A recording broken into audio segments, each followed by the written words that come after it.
Hi everyone. So I thought I would do something a little bit different today. I was talking to one of my friends the other day and realised that it's not immediately obvious, but I'm actually almost entirely deaf. I thought it was important to kind of bring this along because I'm part of quite a few, they're not really disability groups, but groups for people with disabilities of some description on Facebook, and we're always talking about the impact that it's had on our businesses or our lives and things like that. Um, and I just sort of wanted to share my experience as to and how I go about doing day to day things, running my business and family life and things like that.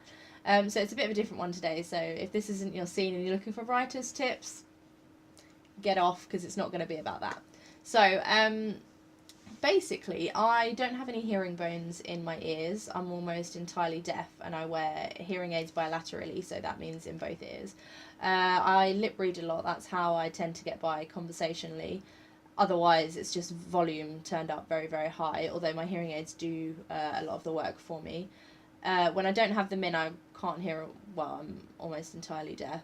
Um, and it's been a bit of an issue for me, not so much like you'd think it's an issue when it comes to talking and communicating, but I've never really had an issue with that.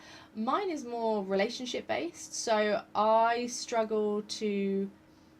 understand I struggle to get the cues and things that like, so people will make noises and things like that I don't hear, and it's just sort of you're not as aware of your surroundings as everything else.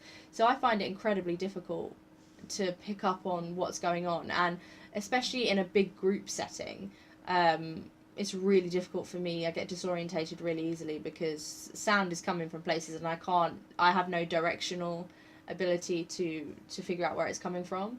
And my hearing aids unfortunately have microphones in the back, so everything for me comes in the back, so I can't figure out where that goes or anything like that. So that's been a bit of an issue for me. I think it's actually shaped why I enjoy what I do so much and working from home, because I can communicate by writing, and I can communicate in such a way that I don't feel like I'm missing anything, or that I know exactly how someone is going to take what I say. And I know exactly how someone else is communicating to me because it's there and it's in front of you, and it's not open for interpretation and things like that, as far as what is physically being said.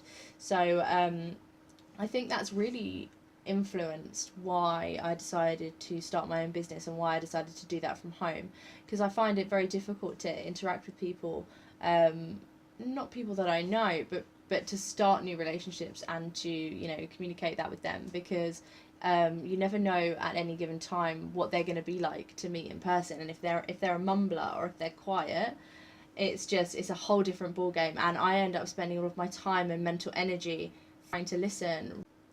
It's like, rather than taking in what they have to say, I have to spend a lot of my time and energy and focus trying to physically listen to them. You don't realize how automated it is and how much on autopilot you do things when you can hear.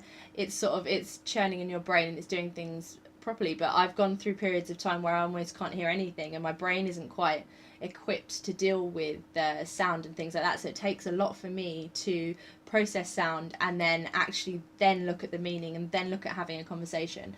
So it's quite tiring, and it wouldn't stop me from doing a normal job. It just means that I don't enjoy it as much because I can't take that time out, take that step back, and then work on things internally and things like that. So for me, it's definitely shaped and influenced the type of business that I've built, and where I want to go in the future. And I think there are times in my life where I couldn't really hear at all, and I didn't have my hearing aids yet, and I really struggled. And it really helped me become a better writer and with my creativity and things like that, because I was trying to find ways to express myself and to communicate, and just kind of, when you can't hear anything, it's quite solitary. So you're working with yourself and you're learning things about yourself and you're doing things. So I have no problems being on my own or working through things by myself and working independently, and I think that helps being a home worker. It's not a change for me to work from home. It's not a mindset change or a shift or anything like that, because this is what I've always done. I've always worked in my own head and like done things myself. So if anything, I find it more difficult to communicate with the team, because obviously I'm doing things myself on lots of different levels. I find it makes me better at multitasking and things like that, but getting that across to other people, I have to remember that other people aren't in here.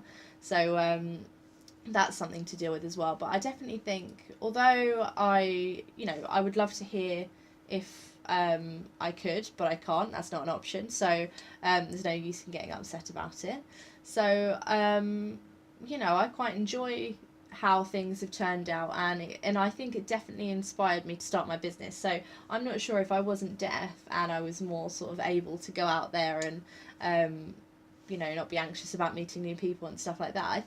I don't know whether I would have started my business. So knowing what I know now, I think I'd probably choose this way. Um, but I think that's given a little bit of an insight into, one of the reasons I started my business and one of the reasons I work from home. And if you become a client of mine, you'll find that I have a preference for email and things like that over video, and that's why, really.